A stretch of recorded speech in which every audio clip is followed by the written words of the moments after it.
host for the evening. This is the 7 p.m. show of the Seattle 2014 Sketchfest. I don't even know what year it is. Holy crap. I had a stressful day because, you know, when you're preparing for this, when you're preparing to come in front of a group of people and you want to do well, I had a doctor's appointment this morning that I moved. Okay, it was at 10 in the morning. It was way early in the morning. I could have totally done it. It was an eye doctor appointment, but the reason I moved it is because I have high eye pressure, and every 6 months I go in to find out if I have glaucoma. And I'm like, you know, this test, like don't have it yet. He's like, we don't have it yet. Last time he said, you're losing a little brain matter. Why do you say, like that's like when your doctor goes, you have high blood pressure. Don't tell me that! But you know, so it's the glaucoma test, right? And I don't want to do that. And the reason I don't want to know if I have glaucoma when I come here is the reason why I never ask the audience, how y'all doing? Because I know if I do that, then you're all going to clap. You're going to go, whoa, whoa, whoa. And I'll be like, that's awesome. How you doing? And you're like, I'm doing great. I'm like, that's great. I have glaucoma. I hope you enjoy the show. I hope I can see it when I'm done. So I don't ever ask, because anyway, I mean, even if I did, like, you know, you're all going to go, whoa, right? And then maybe there's someone in this audience who's not happy, but they're going to go, whoa, and then they'll be like, wait, I just lied to myself. Then they're going to go home, they're like, God, that Joel, I don't even know that guy, and that guy, who in this day of depression, and we're trying to be honest with each other, and I finally got the strength to open myself up to the audience, and I just fucking lie. That's them at home. But if you're happy and you know it, you know what to do.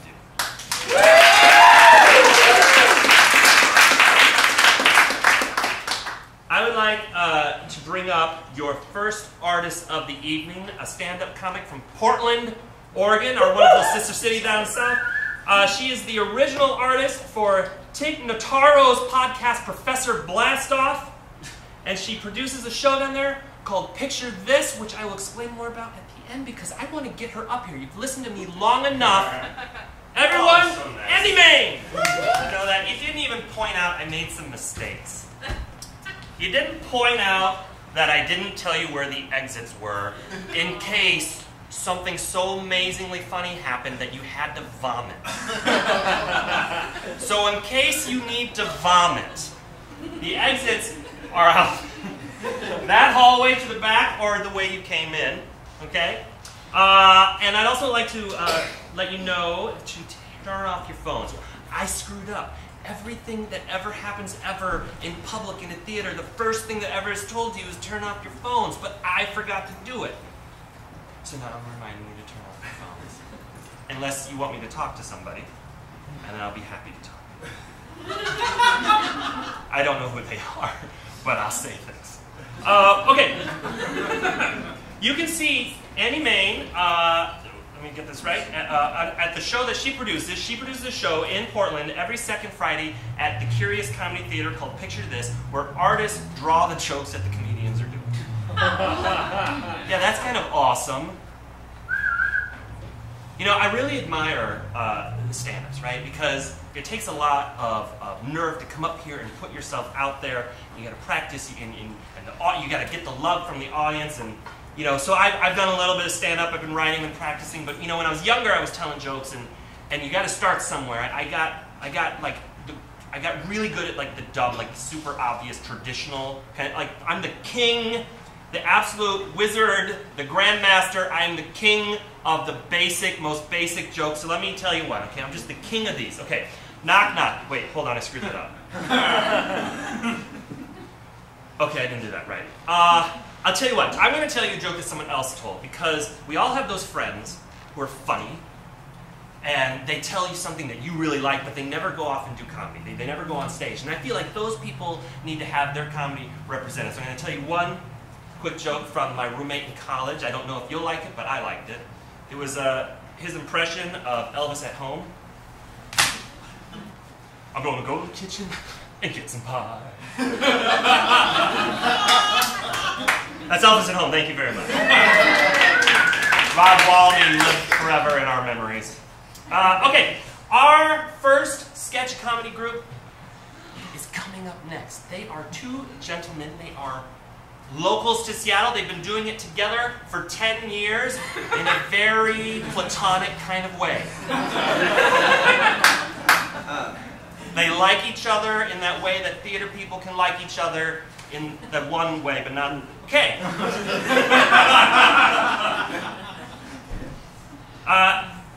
Their names, and they're about to come on, are Kevin and Travis! Kevin and Travis, that was wonderful. Did you feel the love? Did you feel the platonic love I was talking about? I watched, they're the first group to leave the stage. They came up in you. They came all the way up in you. They just came up in a platonic sort of way. I actually was watching them on a monitor, and there's a camera back there, and as the deeper they got up in you, the closer their face got to the monitor, so the harder they pushed up inside of you, the bigger their head got. In a platonic sort of way. What are you guys thinking? I think you need a break is what I think. If you do want to see them again, they were talking about this being their last Sketchfest, but they're not done performing. You can see them every first Sunday of the month at this theater at Weird and Awesome. Emmett Montgomery's show, Weird and Awesome, here at this theater every first Sunday of the month. But let's take a little moment.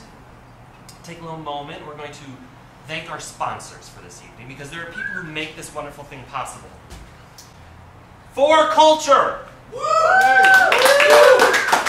Oh, Sub Pop Records. The Office of Arts and Culture. Theo Chocolate. Dark Horse Comics. And the one that might tie into what's about to happen, Pabst Blue Ribbon. We're going to take around 10 minutes, unless it takes you longer to pee than that. And then we're going to come back here for our final group. The ultimate group of the penultimate show of the ultimate night of the penultimate show of the ultimate night. Yes. Intermission! Yeah.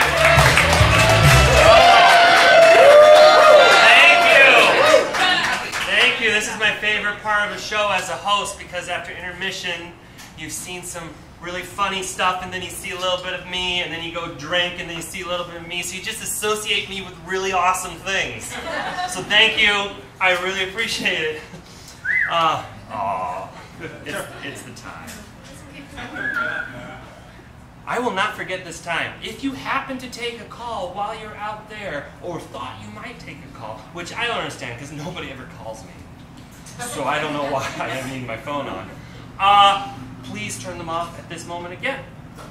Thank you. I would like also to thank some important people who put this whole thing together, right? It doesn't just happen, it doesn't, like the theater doesn't fall out of the sky. So let's thank Annex Theater itself for allowing Sketchfest to be here.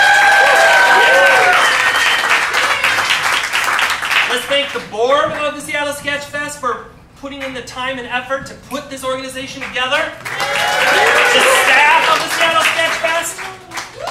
And most importantly, the volunteers, the people who do it because they just love it. Thank you. You know, okay, so to keep on with the theme of like friends who, you know, like tell jokes, but they're never going to be a stand-up comedian, here's another one. It's actually another impersonation. Okay, I'm going to do an impersonation of my friend Bob. Okay, ready? Hey everybody, it's really hot out there. Oh, if you knew Bob, that would be really funny. He was just spot on. It was exactly like Bob. Okay. Hey, Clayton, are we good? Good. Okay. Our next group is from not here. Woo! Oh my God, I know. They are from New Orleans. I say that quietly because it's so freaking important. It's neat. People come here, and the thing about them is they have been together for 5 years. They run a theater in New Orleans called The New Movement. They are currently touring the country, and this is their first time in Seattle. So you are all so freaking special. Please welcome Stupid Time Machine. About someone eating my ass, that it would kind of go like that. Very jovial.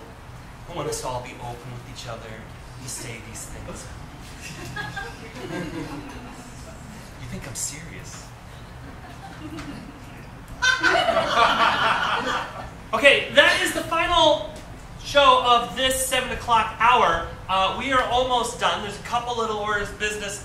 First, before I bring our artistic director up on stage, I want to tell you that if you want to see more about Stupid Time Machine, if you are traveling, they are touring in the East Coast through October, and their website, stupidtimemachine.com. You can find out more about them, see sketches that they have posted online, follow them. There's one more joke I have for you in this theme of jokes that I did not write. I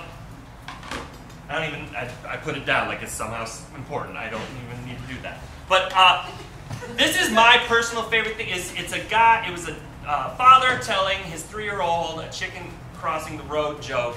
It's my personal favorite thing I've seen, and I hope this kid goes into comedy someday. Father says to the kid, I actually saw this, he goes to the 3-year-old, he goes, why did the chicken cross the road? The 3-year-old said, what chicken?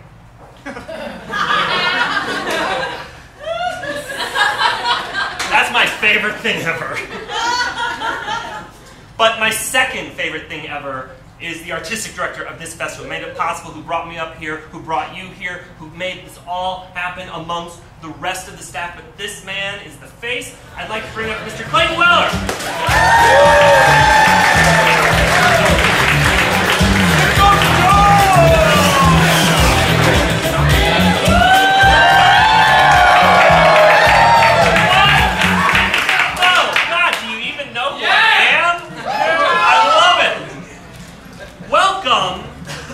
To the 2014 ultimate showing of Seattle Sketchfest. Oh my God! You guys already know what's up. Do you know what it means that you're at the ultimate show of 2014 Seattle Sketchfest? That means you are officially doing the sketchiest thing you could possibly be doing tonight. Yeah, the absolute people in the park with the lights on when they shouldn't be. This is sketchier than that. Right? You could go out after this and make out with some random stranger in a dark alley between a gay bar and a tattoo parlor. This is sketchier than that. Yeah. Sell drugs to kids on the corner. Sketchier than that. You can even see this. Hey, mister, what are you doing? Digging a ditch. Why? Because I got this truck of body parts. Well, maybe sketchier than that. Let's go, it's sketchier than that. You know what else is sketchy? Emergencies. And in the case of an emergency, you should sketch yourself into the hallway and then down that way or back out the exit, or the entrance that you came, using it as an exit because they work dual ways like that. Other things that are sketchy? Cell phones. If your cell phone goes off, that's kind of sketchy. It's even sketchier if you turn your cell phone off now. Because if you want to be the sketchiest of all sketch, who uses phones? That's pretty. Facebook is sketchy. You should be on LO anyway. 31,000 people a day. What are you doing? What else is sketchy? You know, probably our first guest tonight. This stand-up comedian, he's so sketchy he wears black pants and black boots. I mean, can you trust people who wear all black? What? He comes from Long Beach but has moved to Seattle. Super nice guy despite all the rough exterior. But he's definitely here for you to make you love him. I bring you Tyler Schnupp!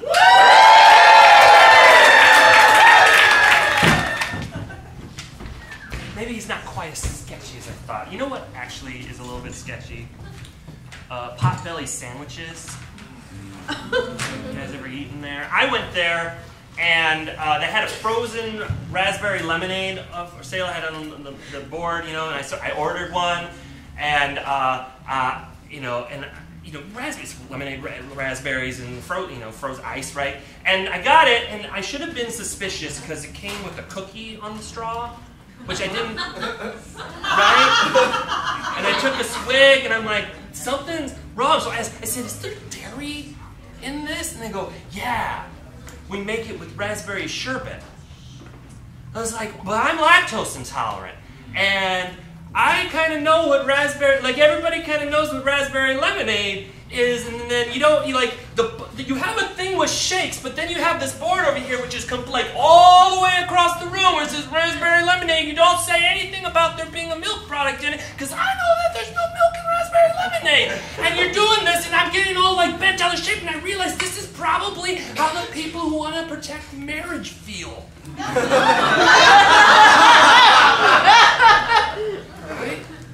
Why do you have to change the traditional definition of frozen raspberry lemonade? Raspberry lemonade is the union of one lemon and one raspberry. It's not two raspberries. That doesn't even make lemon. What is that? It's not a bunch of lemons. That's tart and nasty. We have to protect the sanctity of the definition of raspberry lemonade. Like, if you allow anybody just to change the definition, I mean, I guess like you can start making lemonade with chocolate. You can start making raspberry lemonade, stir it up with a whisk in a bowl, make it in a box on top. And the better, if you allow the people to change and make whatever they want for, I mean, the bets are, I guess I can just fuck my dog, finally. Yeah! I don't have a dog. My neighbor's dog. It's just someone clapped. Yeah, I feel ya. I was like, when I got my dog, I was like, wrong dog. I want to say, when God invented iced tea, He made water and leaves, not water and stevia. Yeah, the gay people get that joke. Okay. We have another group coming. And they are from here. They are local. They are new. They formed in April. They are 4 women. They have performed at the Arts Crush. They performed at the Ballard Underground. They performed at the Comedy Womb. This is their first year at Sketchfest, and they said they might be the only all-female group in Seattle, but they're not sure because they're afraid of a commitment. I got permission to tell that joke. Ladies and gentlemen, please welcome with all your hearts, Day Job!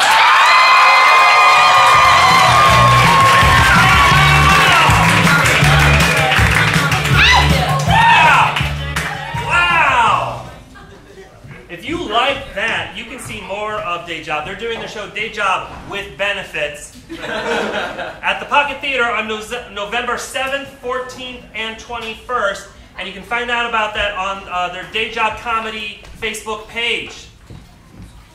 The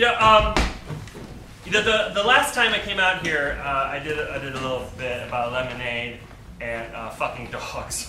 There's a part of me that's just kind of like, my favorite part of that is that most of you are like, that was a joke, but there's someone out there who's like, I wonder if he actually fucks dogs. Because why would he think of a joke about fucking dogs? They're like, he seems like such a nice guy, but I don't know, that whole dog fucking thing. I think that was a joke, honey. I don't know. You didn't see the twinkle in his eye when he mentioned the dog. I'm pretty sure that was a joke. I was thinking about having him over, for breakfast or something. That'd be nice, but I'm going to put Bowser in the bedroom. So that person is out there, and you'll know because they're either knitting and they're with someone reading a newspaper. Okay, so we're done with dog fucking. Come on. How much? Screw the pooch, right? Yeah. That's the most charming conversation about fucking dogs you've ever had, and hopefully ever. Okay, let's do some business because we have some really important people to thank. This is not possible without sponsors, of course. And we have a set of really good ones. I'm going to count them off for you. 1, 2, 3, 4, 5, 6, 7. Okay, here we go. For Culture. Sub Pop Records. The Office of Arts and Culture. Theo Chocolate. Dark Horse Comics. I miscounted, there's only 6. Great, that's the filler. That's the filler one. And the most important one, because you might participate in their product in like moments, Pabst Blue Ribbon. This is what we call intermission. It will last around 10 minutes or so, depending on how much you drink and how much you need to use the bathroom. And I will see you back on the other side. Thank you.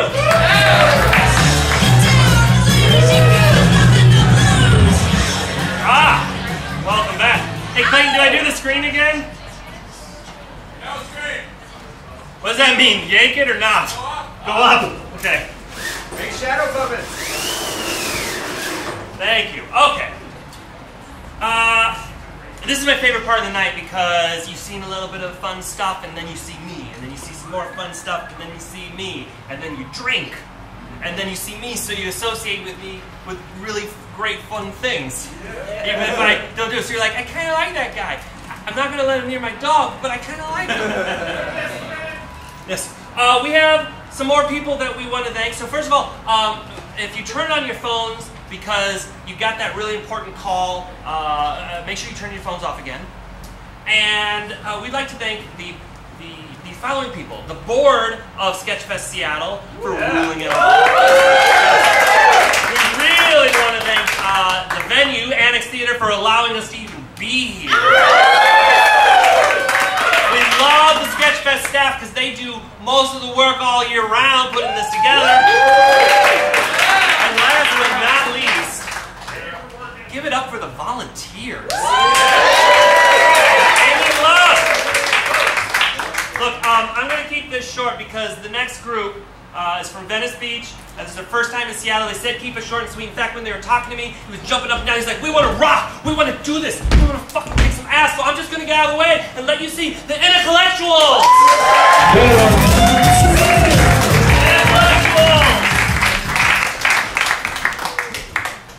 Remember I said that this is the sketchiest night, the sketchiest thing you can possibly do, and I think it has actually come true. We are at the close. We have a couple little moments that we got to do, and then we're out of here. I just want to point out that, you know, as I was promoting this show, I found out that a lot of people in town don't know what Sketchfest is. They don't even know what sketch is, which means all of you here who know what it is are smarter than everybody else. You are smarter than the rest of the entire city that isn't here. So I hope that you know, your future brain surgeon is in this room, because otherwise you're smarter than your brain surgeon, which is a scary prospect. This is my final moment. I would like to thank everyone for allowing me to be here. I'm going to bring up the artistic director of the festival, Clayton Weller.